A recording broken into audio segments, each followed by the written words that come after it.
হইবে আসান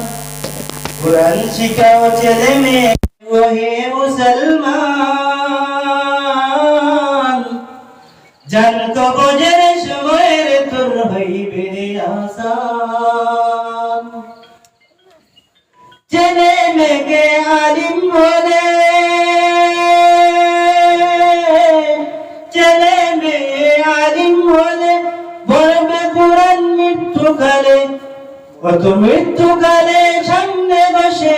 মৃত্যুকালে পাশে বসে করবে রে কুরআন কত জান কবজের সময়ের তোর হইবে রে আসান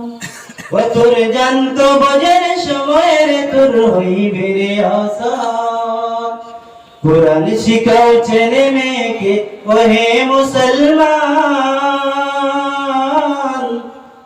জান কবজের সময়ের তোর হইবে রে আসান হাদিসেতে নবী বলেন জান কবজ হবে যখন মা বাবা আসবে শয়তান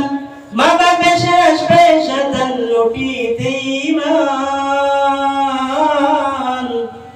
ও তোর জান কবজের সময়ের তোর হইবে রে আসান তোর জান কবজের সময়ের তোর হইবে রে আসান কুরআন শিখাও ছেলে মেয়েকে ওহে মুসলমান জান কবজের সময়ের তোর হইবে রে আসান জান কবজের সময়ের তোর হইবে রে আসান। আসসালামু আলাইকুম।